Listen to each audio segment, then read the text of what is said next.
Hey, this is Buff Bagwell, and you're watching the Card Subject Change podcast. Check it out. Welcome back to the show! Welcome back to the show!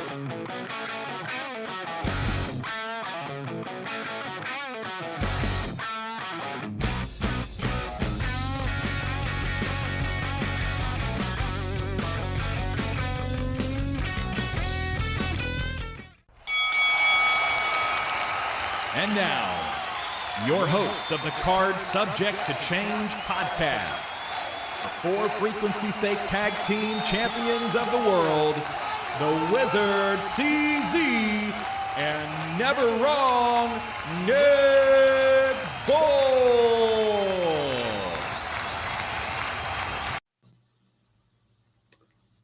Hello, everyone, and welcome to another exciting edition of Card Subject to Change podcast, the podcast by the fan, for the fan. Nick Bull, thank you for joining us here on Sunday evening, a late Sunday night evening edition. We'll tell you why here in a few moments. So glad you found us, coming off a good wrestling show here that we're going to talk about. But I would be remiss if I did not talk to you about our sponsors first. Of course, we are powered by Low Pies Pizza, built by Durham Remodeling, and colored by Ryan Allison Tattoo. Of course, without you, this high quality podcast work. So with that being said, I am never wrong, Nick Bull. Joined is my tag team partner. We are the co-champs of the For Frequency's Sake Tag Team Championship Network. And yeah, by the way, he's a wizard. He is the one. He is the only. He is the wizard, CZ. Wiz, how you doing, bud? Man, I am a little tired, but it's been a good day. I feel good. I'm excited to talk about this weekend. How are you feeling? Yeah, we had a really big. We did, CZ. We had a big wrestling weekend. You and I were on a charter jet out to Des Moines, Iowa, and back yesterday. When podcasts collide, the pre-show for Convergence show for wrestler Leo Santel's late son, whom he lost to sudden infant death syndrome. So the 6 promotions came together, 3 podcasts came together. We, of course, were proud to be a part of that, and what we believe to be is the largest independent wrestling show in the state of Iowa when you consider the scope of talent, promotions, and all the moving parts involved. So a great night was had. Of course, CZ and I, we were able to stay as late as we possibly could before we both had it. So we left the show, but thankful to our friend Clint Dye, Tag Team Photography, documenting the night. Look each of his pictures on the stuff that I missed out on. So it was cool that it was a family reunion, so to speak, if you're on the Iowa independent wrestling team. A virtual who's who of people there, including, that weren't even on the show. I'm talking about guys like James Jeffries. He wasn't on the show, but he was there in support. Shank, great to see you last night. You're looking good, buddy. Keep working on it. You're working good. The body's looking a lot better.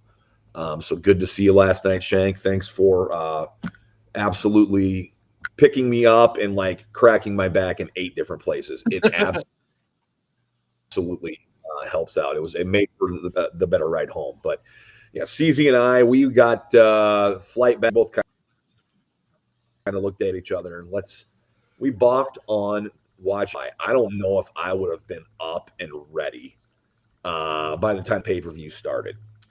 And we also had talked about that we wanted to touch on Heatwave. Anytime you get a show on a Sunday night that's by itself, you kind of want to give it the spotlight. And of course, with that going on, we moved back our start time. The later show ended, so that's why we're here. Usually you find us Sundays at 6:30 here on the For Frequency's Sake Network. And then, of course, on Wednesdays, our short form show, The Kickout, that airs at 6 o'clock on Wednesdays. So Yeah. we're the late show tonight, and that's okay. I don't mind it. I don't either. We decided we were up really late last night. We're not going to be up as late tonight. We're going to get on here, give you a good show. Maybe not stick around as long as we usually do, but nonetheless, we're here and we're here to have fun.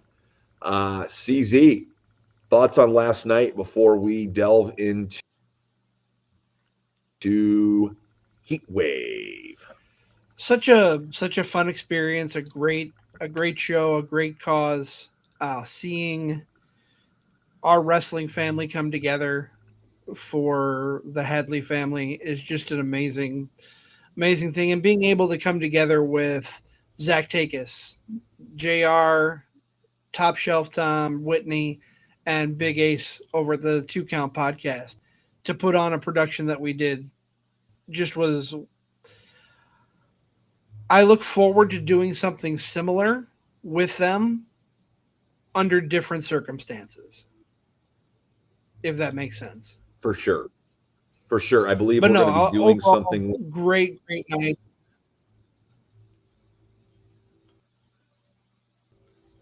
No, I we'll think be doing we're on a little bit of something in the coming weeks with the aforementioned company. And despite the circumstances, it was with different people that we haven't worked with. Yeah, I'm super happy with how it turned out. You can find it on our YouTube page under the live. I believe 2 Count and Shotgun Wrestling Radio are going to have it on their YouTube page as well if you missed our live broadcast. But yeah, the whole night was just fantastic, and to see the community show up and show out for the Hadley family is just amazing to me. I love every moment of it. I'm glad that we could be such a small part of it. You know, we were just a tiny speck of it. You know, being able to do the pre-show live from there and have multiple guests. And I know I'm going to go behind the curtain here a little bit. And CZ is a more very much prepared out one by one. He wants every minute to play. As you said last night on the flight home, I'm an agent of chaos. I kind of liked not knowing who was coming on and then seeing them sit down and be like, okay, here we go. We got to ask some questions. I know, like, that's kind of like where we kind of yin and yang, but yeah, it went off. I thought it went off great. And I want to thank Ace, of course, from the 2 Count podcast for letting us use his wireless microphone rig. Wow. We got spoiled, and that was cool. And now I want to get one of those, CZ. Speaking of spoiled, Shank giving possible spoilers for next year. Ooh, hey, it might be a yearly show. I like that. I think that is cool. I think it shows small town independent wrestling, and I'll say this, Iowa wrestling shows that, man, we're ahead of the rest of the field where these promotions can get along, because a lot of these wrestlers work in different promotions. It's the, you know, which show they're going to be there type of deal. So these promoters know each other, respect each other, work together. And it even, you know, it went to the nth degree with that show last night in West Des Moines, Iowa, that Convergence, the Heroes for Hudson, or that Convergence show in West Des Moines that we were a part of. So it was a lot of fun. Yes. We got to see a lot of faces. It was like a virtual of the independent wrestling scene in this area. Cool. Everybody kind of like showed up, and it was glad that we could be a part of it. Unfortunate it was for such a sad situation. But yes, and had a great time at the benefit. And I think everybody, no egos either, man. We had no egos on that. I mean, outside of yours on that podcast, that pre-show. I mean, yeah, you know, that was it. Yeah, I was gonna say I was the biggest ego there was, you know. Throwing my weight around. No, it wasn't your ego. I think you were just a little thrown off, man. maybe with the chaos that was going on. But that was of course, being able to watch a pretty cool wrestling show. And what I take away the most is, other than the wrestling family of Iowa coming together, is I get to meet some new faces. So I get to see some new faces, meet some new people that I haven't interacted with before. So making some new contacts and getting to know new people is one of the reasons why I love doing our show. For sure. I made a new buddy last night, and I can't wait with him again. JR from the 2 Count. You guys, if you get a chance to meet him in person, he is hilarious. I love his sense of humor. He loves to rag on Top Shelf Tom, makes him even a bigger friend of mine. So.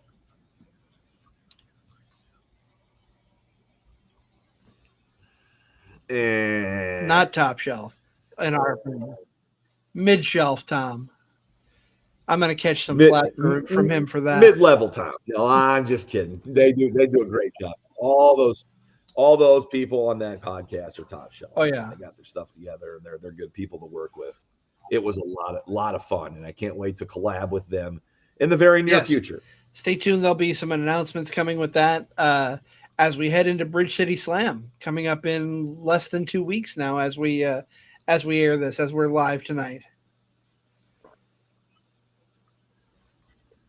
That's right. Less than 2 weeks away, if you want to be, or 13 days away. Get a hold of Ticketmaster. No.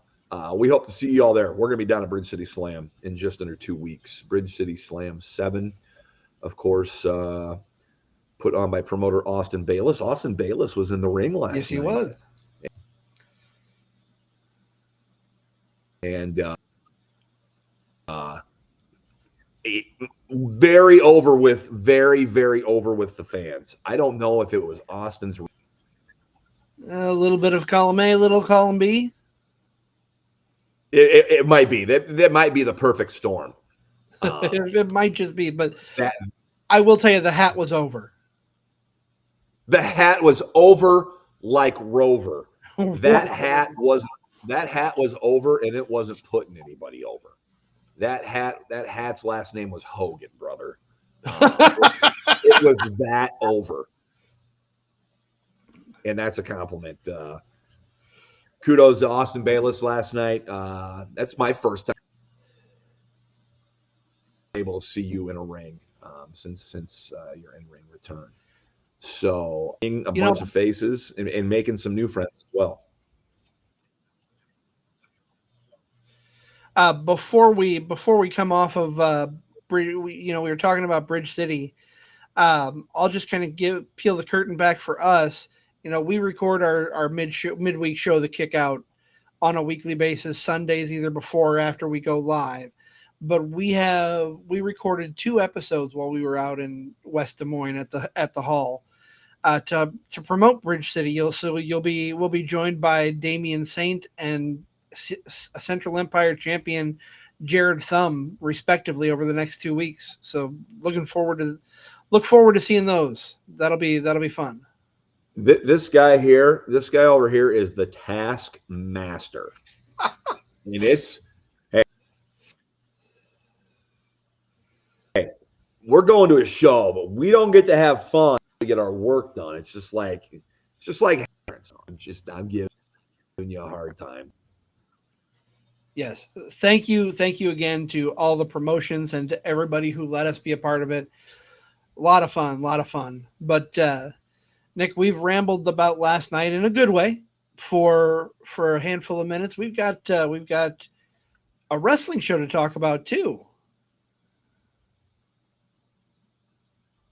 We do. NXT Heatwave. I know some people thought maybe it'd be counter-programmed with Forbidden Door that took place earlier today, and by all accounts that I've read, Forbidden Door sounded like a really good show. Seemed well received by the fans, but like I said, we got back late last night, and I don't think there was any way we would have been able to watch both shows today had we have watched both shows. I think And still give you for you and still give afterwards. right, exactly. I would be spent if we had watched both shows. I wouldn't be able to do the show tonight to get to give you the quality that we bring every week.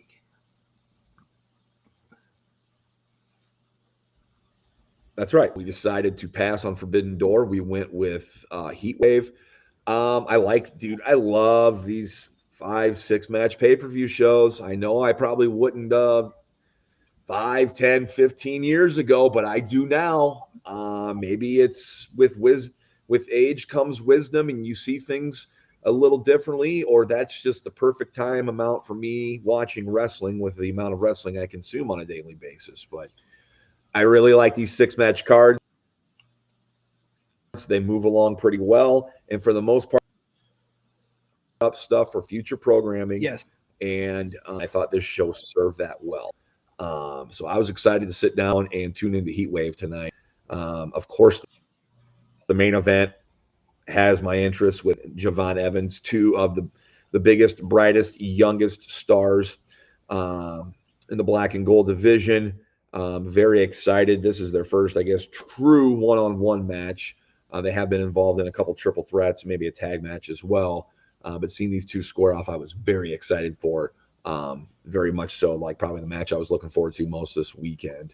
And then you have Blake Monroe and Jordan Grace. Mm-hmm. You have a mixed tag team with Chelsea Green and Ethan Page involved. If you've been watching NXT programming, those two have been magic. The pairing of Chelsea Green and the Secret Hervis along with Ethan Page ever since he's got that North American title and taking it and run with it. So I was very excited and very much looking forward to the show tonight when I sat down and started to watch. Oh, I agree. And you say that Chelsea Green has been magic with Ethan Page. Chelsea Green is magic wherever she goes. And that's coming from a certified wizard, so I know magic.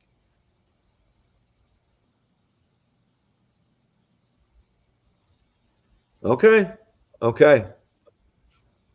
Let's see some. No, I'm just kidding. I can't put you on the spot like that. But yeah, where do you want to start with Heatwave? Where do you want to start? Well, I mean, we might as well not bury the lead, and let's just go right into the main event, man. What a match that was. I mean, Javon Evans' whole thing is he is bouncy, and this was a testament to that, but Obafemi just swatting him down at every turn, going back and forth between Javon bouncing all over the place and Oba swatting him to the mat, bringing him down to the mat. And honestly, the ref spot towards the end, I can't remember seeing a ref spot like that in a match. If it hasn't been in recent memory, where two refs come out and one ref calls the original ref calls off the new ref because he sees the pin isn't legal.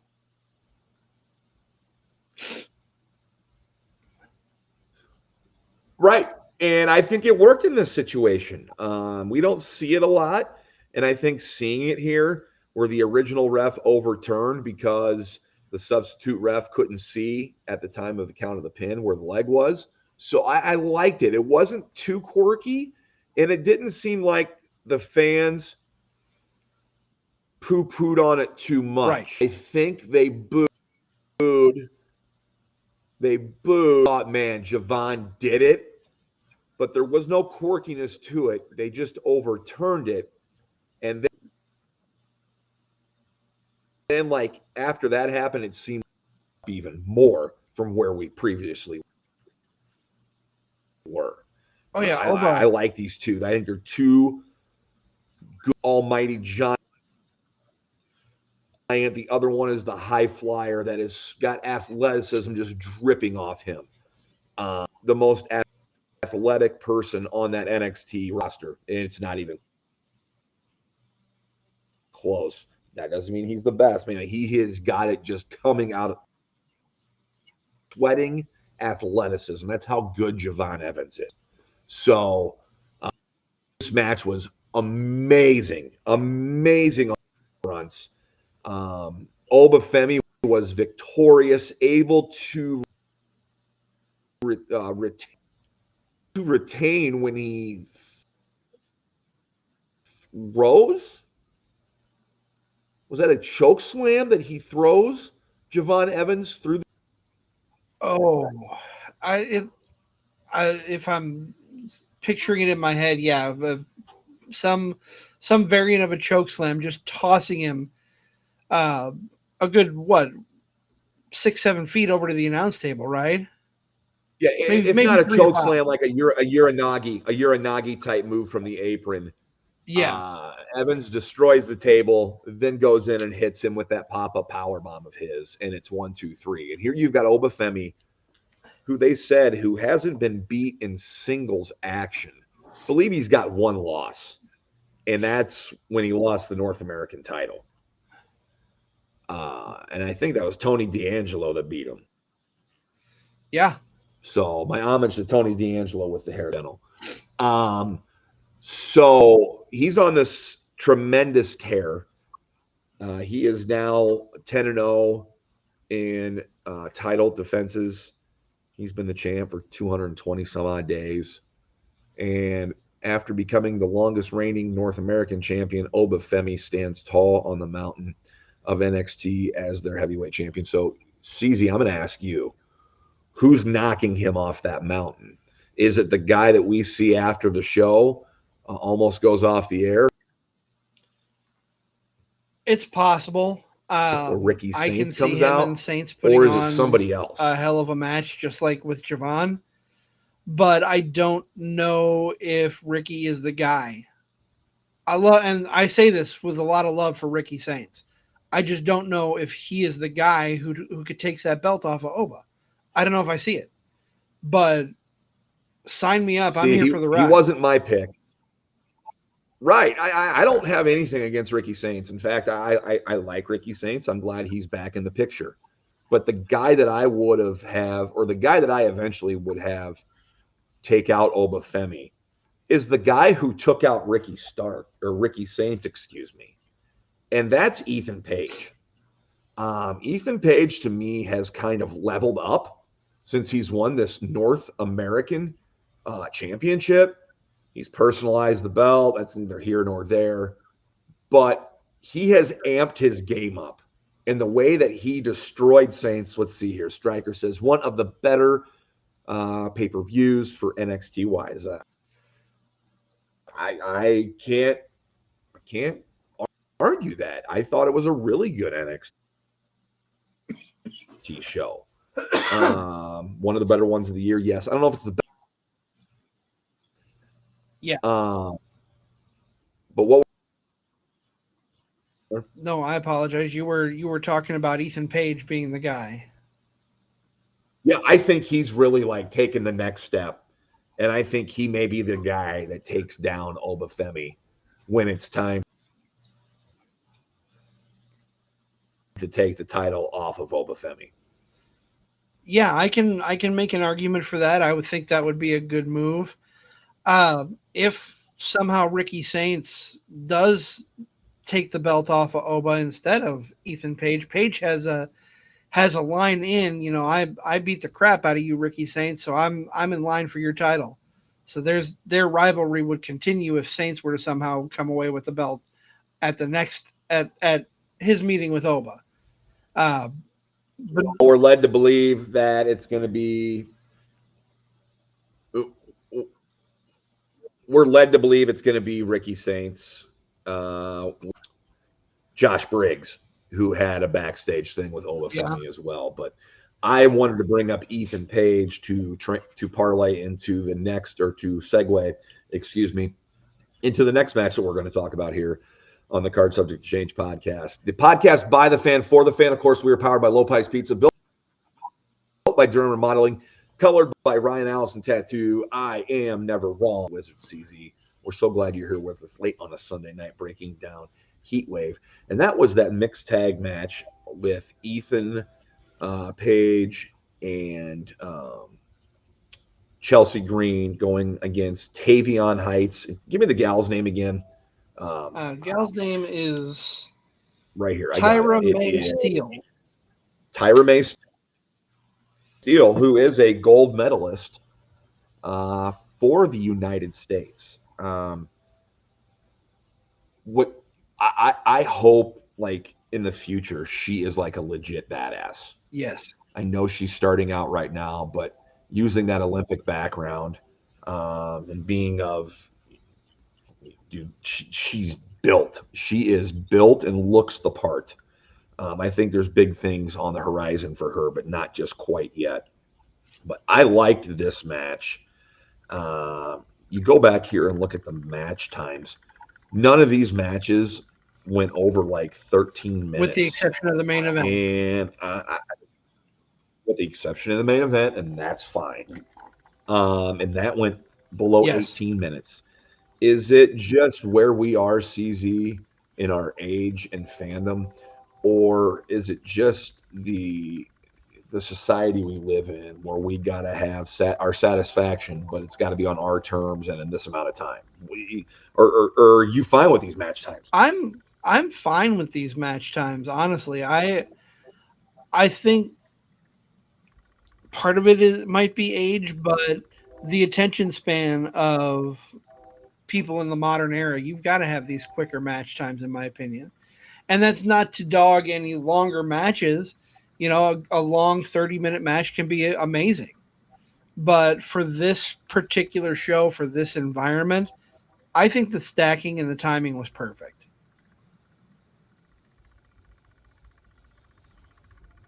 Yep, I got to agree with that. I really liked the pacing and how fast this match was. It was a faster paced match. The mixed tag team and Chelsea Green. I'm telling you, there's and I love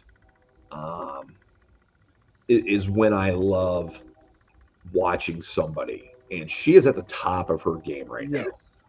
The former United States champion gets the win for her team in this and pins in United States Olympic gold medalist. I mean, don't think she's not going to take this to the nth degree. And so we are all going to be treated into. Is Stryker referencing the match didn't feel rushed? It didn't feel rushed, but it was the whole show. I thought it felt great. It was a nicely paced show. Not once did I'm like say, oh man, this is going way too fast, or man, this is slow, it's boring. No, it felt really good. But Chelsea Green is an anomaly to behold right now. She is so good at being a miserable winner and an even more miserable loser. And we all get to reap in that because, dude, she's great. She is really good. Let me ask you your opinion on this, Nick. Does Chelsea, with as great as she is, does she get elevated into the main title picture on the main roster, or does she stay as mid-card gold? I think she's going to be mid-card for a little while, for a little bit. I think she'll take that next step. And I think that next step, the time that it comes, will depend on how she goes these next 4 to 6 months. That's fair. And I mean, she is absolute gold. I mean, on the mid-card. the idea was floated out there where she wins the Royal Rumble as entrant 30 without and a Chelsea Green Rumble win would be cool. A Chelsea Green Elimination Chamber win would be cool. Yep. Who knows? She has found her niche. And let the main card women's picture fight over itself. And I can kind of creep in and benefit when I'm ready. So I kind of view her. And Stryker, the only time he likes long matches is if the storyline is perfect, which I can agree. You know, if it's got a good story and the match deserves to go that time frame, absolutely. But no, Chelsea, I would love, like you said, if there's a good story going into it. Go ahead.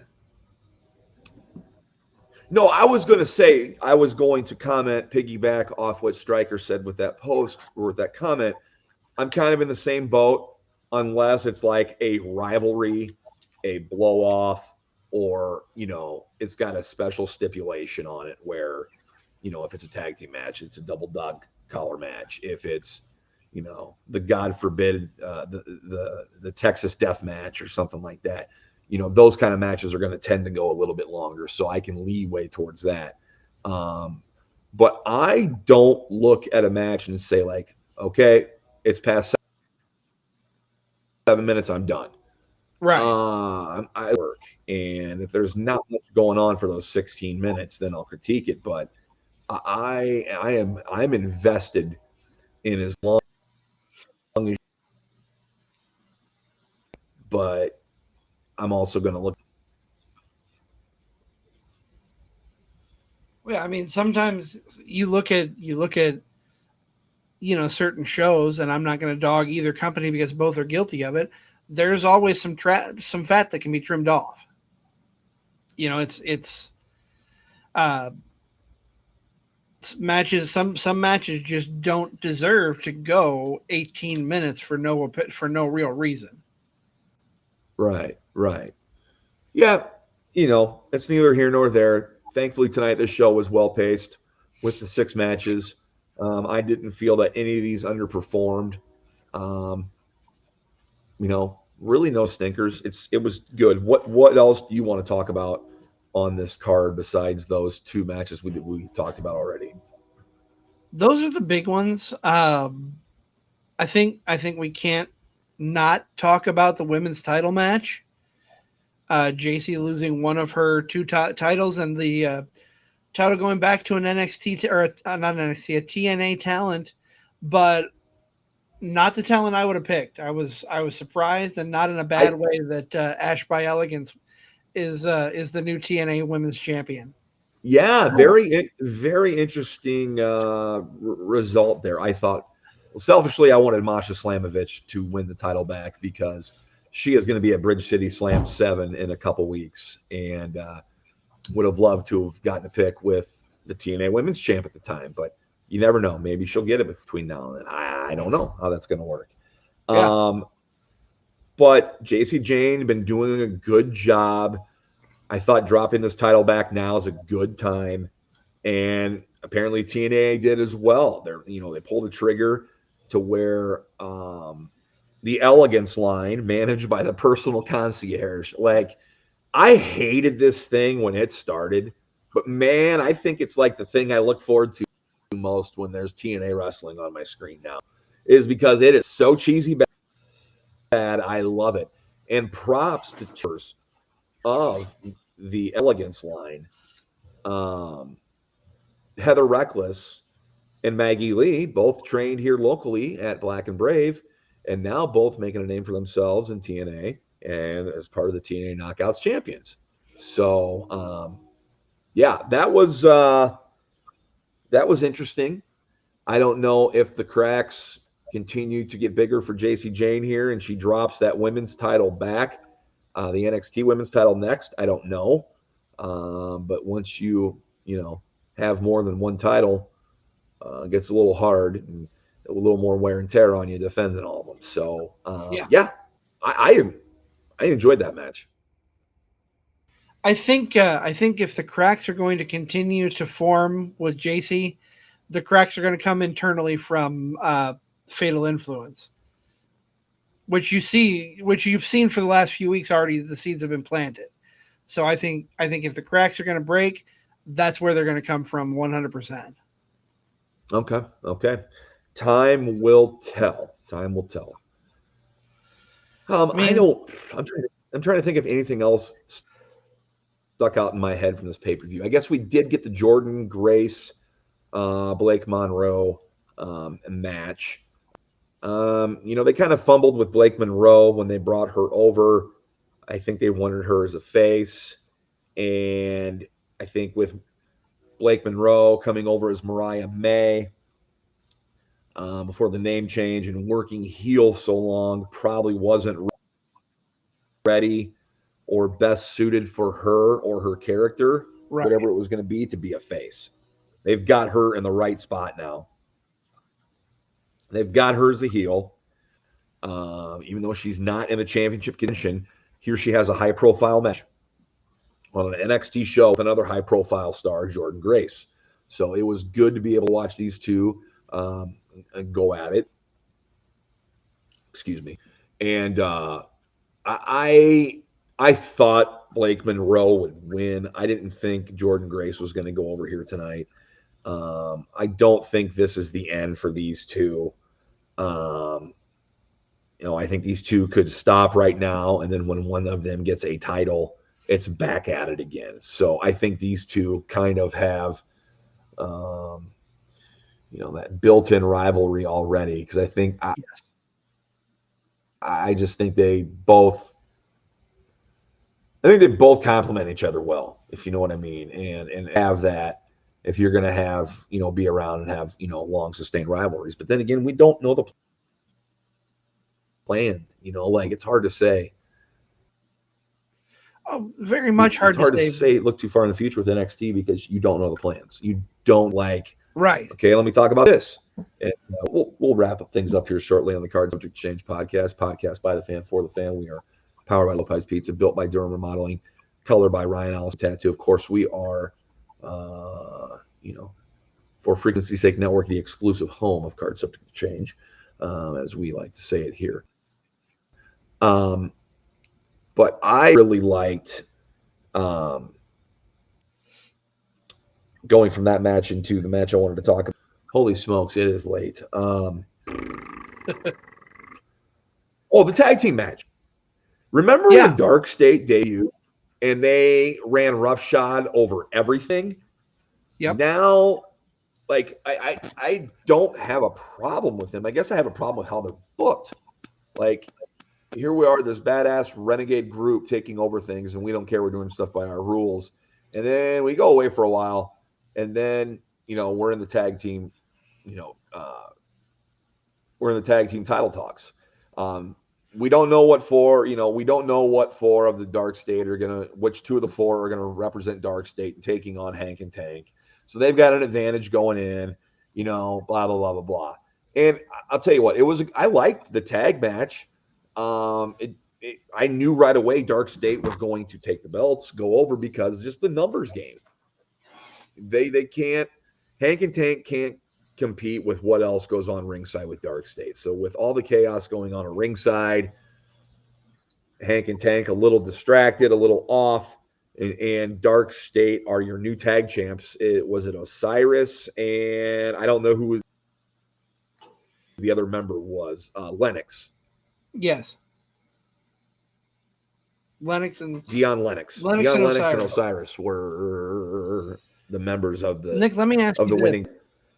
What's that? Is that what I said? Yeah. I was just confirming. Okay. Ooh, I was reaching there. I wasn't 100% sure. Let me ask you this.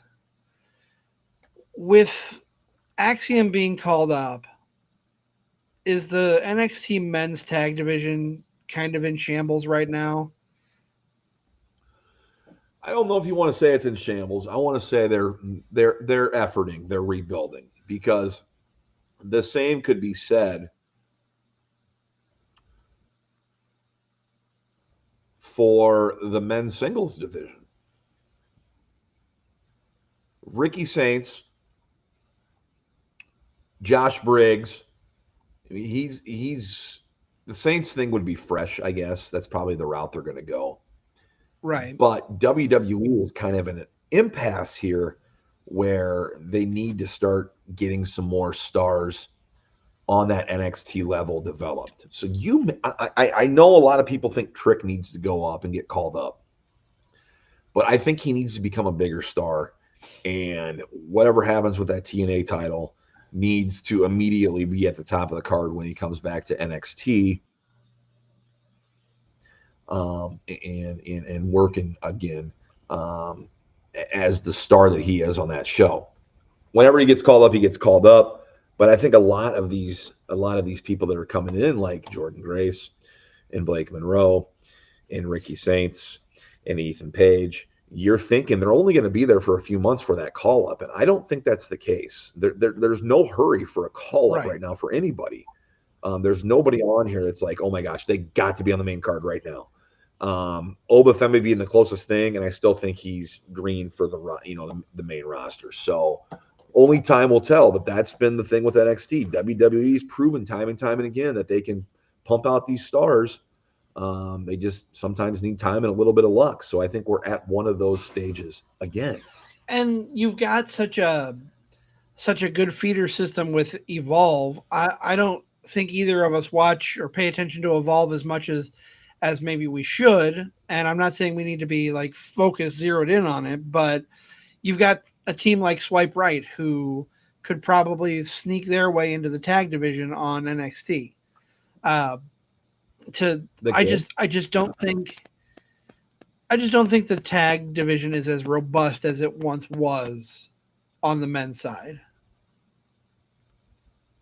Yeah, they're at an impasse right now, but I think they'll get back to there. This ain't the first time it's happened in NXT. Right.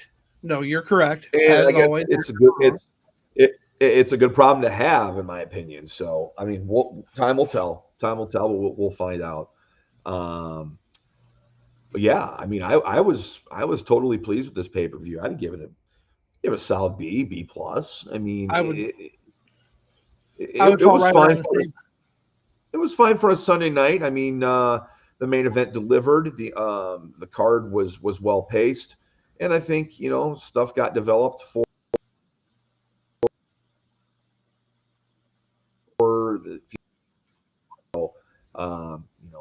we got Oba Ricky Saints. Look like that's coming up now. JC Jane lost her TNA championship. So a lot of stuff going on here on NXT. And of course, we got to think about TNA as well with them being a partner. But I think that wraps things up mostly here on the mothership on a Sunday night on the Card Subject to Change podcast. I like that you're referring to us as the mothership. I love it. Now we just need a little plunder. We need some plunder along the way, Daddy-O. Which I've got some plunder for us, Nick, and that plunder is in the form of our upcoming lineup here. All right, shoot. See what I did there? I see what you did. Coming up this You've been week, waiting all day for that one. I have. It was in my head the whole time. Obviously, coming up this Wednesday, we've got the kick out. Like we said early on, we've got Damian Saint on this week, Jared Thumb on next week for a brief conversation about Bridge City Slam. Also on Wednesday, Zach Takis and I will be back with another edition of Wrestling with Fitness, joined for the second time with Storm Thomas. Excited to have Storm back in the studio to check in with us here. So that'll be a fun time. So tune in Wednesday at 7. That'll be both on the Wrestling with Fitness Facebook page and YouTube page. And Nick, I know you're not going to be a part of this one, but I'm 3 weeks in a row. My Saturdays are booked. This past one, next week, and the week after. Pre-show podcast party 6 with Absolute Pro Wrestling, and Jason Prentice is stepping up to the plate again to talk, to sit with me and interview his talent on the APW roster with our pre-show podcast party. So I'm excited about that.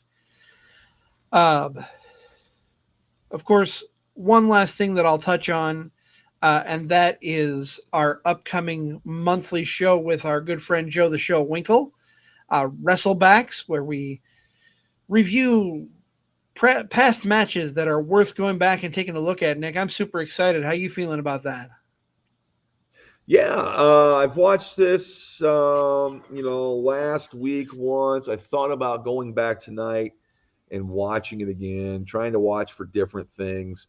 I guess gotta do my homework. Gotta be ready for what Joe the Show has in store. Of course, we're going to be talking about classic wrestling matches, what they mean, their value, and so on and so forth. Just another way for us to get together, yap our gums, and talk about pro wrestling. And who else to do it with? Better to do it with than the Wizard, never wrong, and Joe the Show. I agree. Next week, we will be at a special time and day. Clash in Paris is Sunday afternoon, but we have prior obligations Sunday evening, so we'll not be able to go live Sunday following the show. We are going to do, since next Monday is Memorial Day, or I'm sorry, Labor Day, getting my days mixed up. We'll be going midday Monday with the live, talking about Clash in Paris. Stay tuned to socials for exactly what time that'll be, but I'm excited. Clash in Paris is shaping up to be a good show also. Looking forward to it. The overseas WWE shows, they always got those crowds. Remember the last time we had a show in France? That show was nuts. I would love to see AJ Styles and Dominic added to this card just to hear the crowd sing the AJ Styles song the whole show. Yes. Phenomenal, phenomenal, la la la la. Yeah, that's what I want. I would love to see that. So very much looking forward to that show. Of course, the hits just keep on coming here, and we'll be here to break them down for you. Yeah, absolutely. That is going to wrap up tonight's edition of Card Subject to Change. Thank you for staying up later than we usually go with us here. We appreciate your tuning in and joining us. Thank you. No, you did it wrong. It's a thank you. You got to put the S. Thank you. Gracias. No.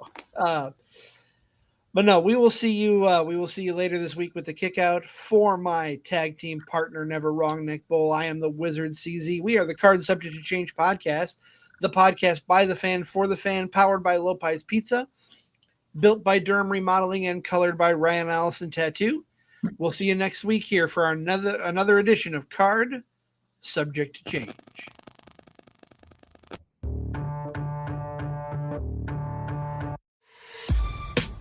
This has been a For Frequency's Sake Podcast Network production. For more great content, subscribe to For Frequency's Sake on YouTube, Facebook, and Twitter.